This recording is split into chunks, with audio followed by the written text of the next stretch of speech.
Hello friends, welcome to the channel. दोस्त इस video में हम लोग देखेंगे कल मार्केट में क्या मूवमेंट हो सकता है। तो दोस्त बेसिकली पास्ट जो वीडियो मैंने आपके साथ शेयर किए थे वहाँ पे मैंने आपको क्लियरली कहा था कि मार्केट का जो ओवरऑल ट्रेंड है वो अभी चेंज नहीं हुआ है। मार्केट का ओवरऑल ट्रेंड अभी भी वीकनेस ही है। यहाँ पे आपको दो तीन पैरामीटर्स के बारे में मैंने आपको बात किया था, क्योंकि यहाँ पे जो आप देख सकते हैं कि जो क्यूमुलेटिव ओपन इंटरेस्ट है वो यहाँ पे काफ़ी ज़्यादा हाई है। तो बेसिकली ये जो पर्टिकुलर लेवल है, इस पर्टिकुलर लेवल के आसपास जब क्यूमुलेटिव ओपन इंटरेस्ट जाता है तो वो एक्सपायरी के आसपास होता है।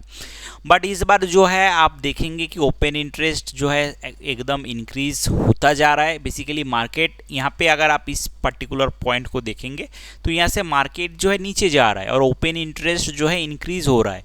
तो बेसिकली हम लोग जो थ्योरी में पढ़ते हैं तो उसके हिसाब से अगर जाए तो मार्केट में शॉर्ट्स जो है यहाँ पे डोमिनेट कर रहा है। मार्केट में जो शॉर्ट्स कर रहा है प्राइस के हिसाब से अगर देखा जाए, एवरेज प्राइस के हिसाब से देखा जाए तो शॉर्ट्स जो है मार्केट को कंट्रोल कर रहा है। तो दोस्त इसके अगर आप एवरेज पॉइंट ड्रॉ करके भी देखेंगे तो ये जो है मार्केट को एज ए रेजिस्टेंस के तौर पे काम करेगा। तो बेसिकली जो यहाँ पे अगर आप कैश मार्केट का भी डेटा को देखेंगे तो कैश मार्केट में भी बेसिकली आप देखेंगे पास्ट काफ़ी टाइम से जो है एफआईआई का सेलिंग जारी है और डीआईआई जो है बाइंग कर रहे हैं। बट उसके हिसाब से डीआईआई की बाइंग के हिसाब से मार्केट जो है स्टेबलाइज नहीं हो रहा। तो हो सकता है अगर डीआईआई यहाँ पे बाइंग ना कर पाए, सिर्फ 1000 करोड़ के आसपास बाइंग तो मार्केट और 100-150 पॉइंट नीचे चले जाए। तो डिपेंड करता है, डीआईआई के पास जितनी पैसा होता है वो उनको जो है एक डाइवर्सिफाइड वे में इन्वेस्ट करता है और एफआईआई जो है कॉन्सेंट्रेटेड वे में सेलिंग करता है। तो मार्केट में ओवरऑल सप्लाई डिमांड के हिसाब से सप्लाई ज़्यादा है, डिमांड कम है। तो वो भी एक बात है कि यहाँ पे मार्केट का ओवरऑल ट्रेंड जो है बियरिश है। और अगर आप सिर्फ प्राइस एक्शन को देखेंगे तो दोस्त आप साफ तरीके से देख सकते हैं कि जो आपका प्राइस एक्शन है वो हम लोगों को जो है एक मतलब एक बियरिशनेस शो कर रहा है, क्योंकि ये जो चैनल था जिसके हिसाब से मार्केट ऊपर जा रहा था तो इस पर्टिकुलर चैनल को मार्केट ने तोड़ा है। और दूसरी जो बात है, यहाँ पे आप जो बुल्स और बियर्स की पावर है यहाँ पे आप क्लियरली देख सकते हैं कि बियर्स जो है मार्केट को डोमिनेट कर रहे हैं। यहाँ पे बियर्स बुल्स कोशिश कर रहे हैं मार्केट को ऊपर लेके जाने की, बट यहाँ पे बुल्स भी कोशिश कर रहा है, बियर्स भी कोशिश कर रहा है। जब दोनों कोशिश करते हैं तो जो ज़्यादा कोशिश होता है, मतलब जिसकी पावर ज़्यादा होता है, मार्केट उसी के डायरेक्शन में आता है। तो बेसिकली यहाँ पे आप साफ तरीके से ये चीज़ देख सकते हैं कि बियर्स जो आपका पावर है वो बुल्स के पावर से ज़्यादा है। तो बुल्स कोशिश कर रहा है, यहाँ पे डीआईआई जो है बाइंग कर रहा है, कोशिश कर रहा है मार्केट को स्टेबल करने की, बट वो बियर्स के सामने कुछ नहीं कर पा रहा, जिसके कारण मार्केट नीचे आ रहा है। तो यहाँ पे बुल्स की अगर पावर यहाँ से और भी ज़्यादा कम रहता तो हो सकता था मार्केट और तेज़ी से नीचे चला जाता। बट यहाँ पे कोशिश किया जा रहा है मार्केट को स्टेबलाइज करने की। तो अगर आप निफ्टी को डॉलर टर्म में भी देखें तो टॉप से अभी तक आज की क्लोजिंग जो वैल्यू था तो उसमें 15% की नेगेटिव रिटर्न है डॉलर टर्म्स में।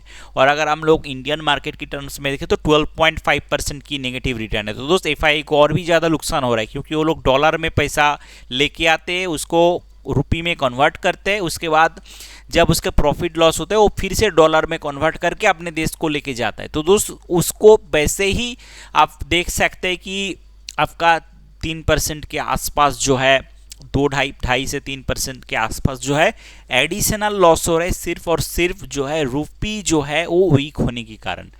तो दोस्त इस सारे चीज़ फैक्टर्स को देखते हुए एफआईआई भी अपना सेलिंग को जारी रखा है, बोथ कैश और डेरिवेटिव्स में, दोनों में वो लोग सेलिंग कर रहे हैं। तो अभी भी मार्केट का जो भी ट्रेंड है वो वीकनेस है।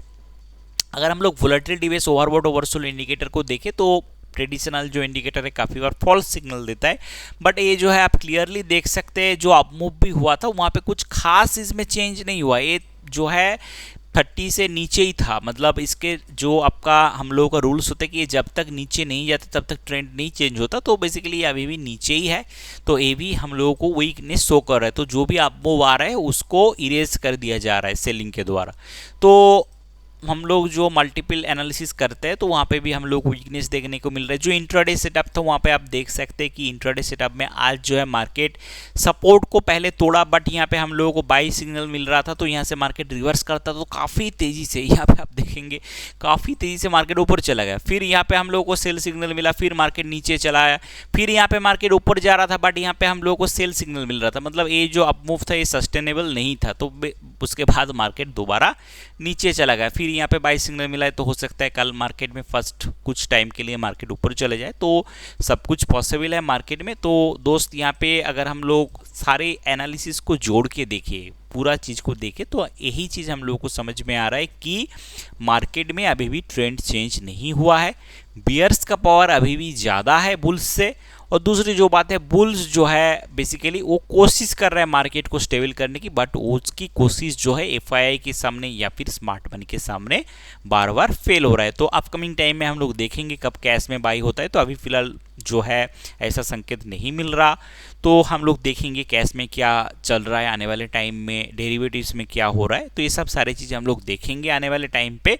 अभी के लिए जो डेटा पॉइंट सजेस्ट कर रहे हैं कि मार्केट में वीकनेस अभी भी रह सकता है, तो छोटा मोटा अप मूव जो है उसको हम लोग कंसिडर जो है जो नहीं करेंगे, बट ओवरऑल ट्रेंड जो है मार्केट में बियरिश है। तो दोस्त मेरी एनालिसिस मैंने आपके साथ शेयर किया।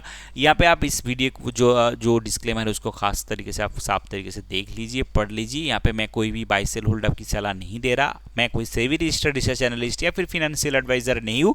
हमेशा सेबी रजिस्टर्ड रिसर्च एनालिस्ट या फिर फिनेंशियल एडवाइजर की बात सुन के आप सारे के सारे ट्रेडिंग डिसीजन लीजिए। तो दोस्त आशा करूंगा इसका क्विक अपडेट्स वीडियो आपको अच्छा लगा। Thanks for watching this video.